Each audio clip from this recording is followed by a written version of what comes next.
دل میں بھی سما جانا،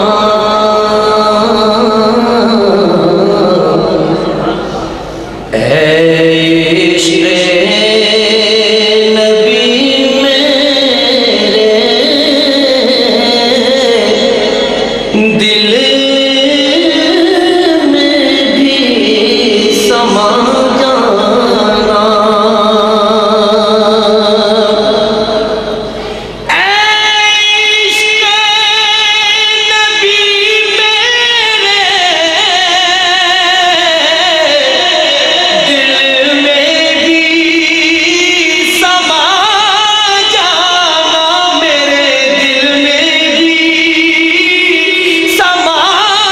جانا، مجھ کو بھی محمد کا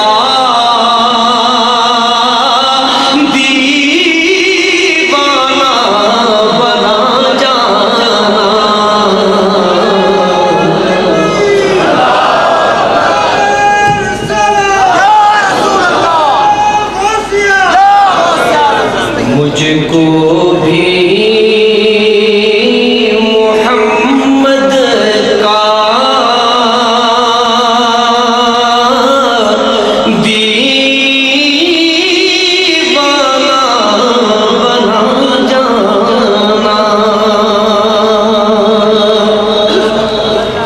جو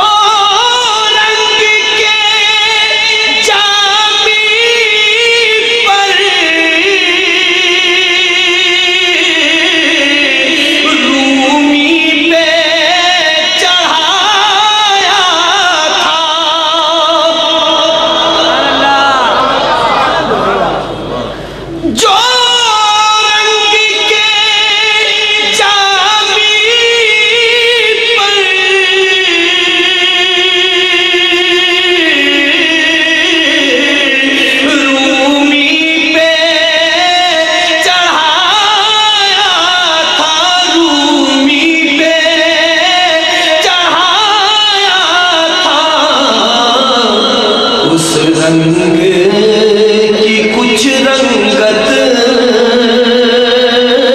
مجھے پہ بھی چڑھا جانا،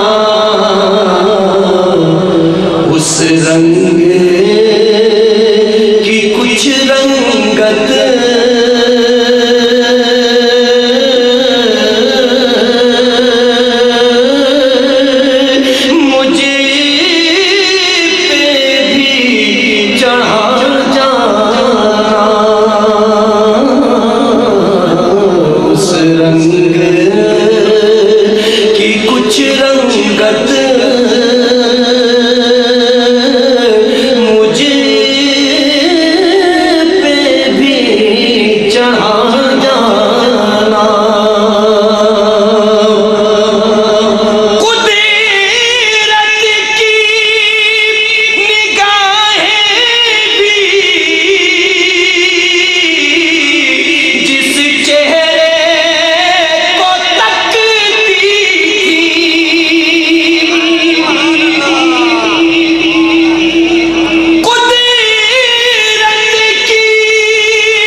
چہرہ انور کا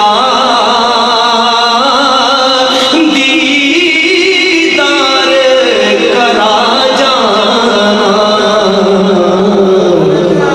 اس چہرہ انور کا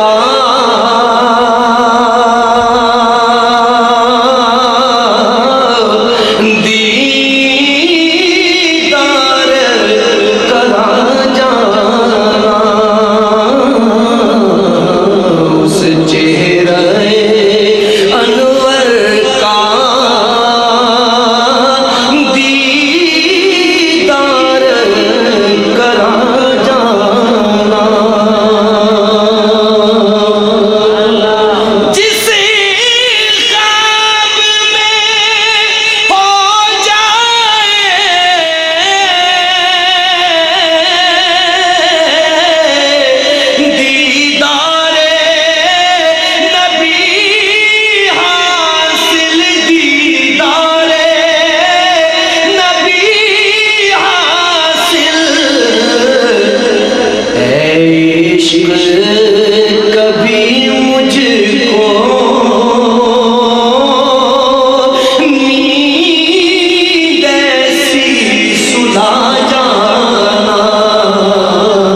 عظیم البرکت حضرت مولانا شاہ احمد رضا خان فاضل بریلوی رضی اللہ تعالیٰ عنہ کے کلام کا حکم ملا ہے تو چند شعر پیش کرتا ہوں محبت سے حضور کی بارگاہ میں درود پاک صلی اللہ علیہ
تشریف رکھیے.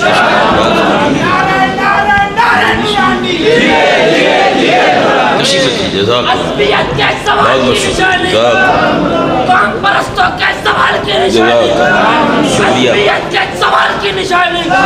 شکریہ. شریف کی بابرکت تقریب میں شرکت کی سعادت میں بھی حاصل کر رہا ہوں اور آپ بھی تشریف فرمائیں. اللہ تبارک و تعالی مجھ گنہگاروں سے اختیار کی اور آپ کی ہماری سب کی اس حاضری کو قبول فرمائے. اور یقیناً قبول ہے. جتنا وقت آپ کا یہاں گزر رہا ہے، اگرچہ آپ بے آرامی محسوس کر رہے ہوں گے بیٹھنے میں، ظاہر ہے کسی قسم کا آرام نہیں ہوتا، یقیناً بے آرامی محسوس کر رہے ہوں گے، لیکن آپ کا یہ سارا وقت عبادت میں شمار ہو رہا ہے. یہ اللہ تبارک و تعالی اور اس کے پیارے محبوب حضور پرنور سید العالمین محمد رسول اللہ صلی اللہ علیہ وسلم کی بابرکت محفل ہے. انہی کے نام پر، انہی کے کام کے لیے، انہی کی بات سننے کے لیے ہم اور آپ یہاں بیٹھے ہوئے ہیں. تو یہ وقت سارے کا سارا عبادت میں شمار ہو رہا ہے. اور یقین فرمائیے کہ اس میں کسی قسم کے شک اور شبہ کی گنجائش نہیں ہے کہ اللہ کے پیارے محبوب حضور پرنور صلی اللہ علیہ وسلم کی نعت شریف پڑھی جا رہی تھی. علماء حضور پرنور صلی اللہ علیہ وسلم، اللہ کے محبوب صلی اللہ علیہ وسلم کا ذکر فرما رہے تھے، اور ہم اور آپ نعت شریف بھی سنتے رہے. نثر میں اللہ کا اور اس کے محبوب کا، اور نعت شریف کی شکل میں اس کے پیارے محبوب صلی اللہ علیہ وسلم کا ذکر سنتے رہے. اس میں کوئی شک نہیں ہے کہ جہاں اللہ کے محبوب کا ذکر ہوتا ہے وہاں رحمت الہی کا نزول ہوتا ہے. اس میں کوئی شک نہیں وہاں فرشتوں کا نزول ہوتا ہے. اور اس میں بھی کوئی شک نہیں کہ اس محفل کا ذکر مدینہ منورہ میں ہوتا ہے. تو سبحان اللہ، مدینہ منورہ کی حاضری لگ رہی ہے تو یہ وقت عبادت میں شمار ہو رہا ہے. حضور پرنور صلی اللہ علیہ وسلم جب مدینہ منورہ شریف میں داخل ہوئے تو اللہ کے محبوب صلی اللہ علیہ وسلم اونٹنی مبارک پر سوار تھے، اور صحابہ رضوان اللہ علیہم اجمعین اونٹنی کی نکیل سے لپٹ رہے تھے، اس پر جھپٹ رہے تھے، اور ہر ایک یہ کوشش کر رہا تھا کہ اونٹنی کو میں اپنے گھر لے جاؤں. یا رسول اللہ، آپ میرے گھر میں اتر جائیے، میرے گھر میں تشریف لے آئیے. حضور میرا گھر حاضر ہے، آپ کی میری عزت افزائی فرمائیے، آپ کے بابرکت قیام کے لیے میرا گھر حاضر ہے. حضور پرنور صلی اللہ علیہ وسلم نے ارشاد فرمایا، ذروہا، اس کو چھوڑ دو، اس کو چھوڑ دو. انہا مأمورۃ، اس کو چھوڑ دو، اس کو معلوم ہے کہ کہاں جانا ہے، اس کو معلوم ہے کہ کہاں ٹھہرنا ہے، اس کو چھوڑ دو. مدینہ منورہ کی گلیاں تھیں، گلیاں چھوٹی چھوٹی مختصر چھوٹی چھوٹی گلیاں اس زمانے کی تھیں. اب سے چند سال پہلے تک وہ گلیاں نظر آتی تھیں، اب تو بڑی بڑی سڑکیں، کشادہ سڑکیں ہو گئیں. پرانی عمارتیں جو ہیں ان کو گرا دیا گیا. شہر مدینہ منورہ کی جو پرانے جتنے بھی آثار تھے وہ سب ختم کر دیے گئے. حضور نے ارشاد فرمایا، مأمورۃ، اس کو یہ معلوم ہے، اس کو یہ معلوم ہے کہ کہاں ٹھہرنا ہے، یہ اس کو حکم ملا ہوا ہے، اس کو معلوم ہے. رہنے دو، دوریاں پکڑ کے مت کھینچو، پریشان ہو رہی ہے. اللہ اللہ. سیدنا انس رضی اللہ عنہ وارضہ ارشاد فرماتے ہیں، لما دخل رسول اللہ صلی اللہ علیہ وسلم المدینہ، جب حضور پر نور مدینہ منورہ شہر مبارک میں داخل ہوئے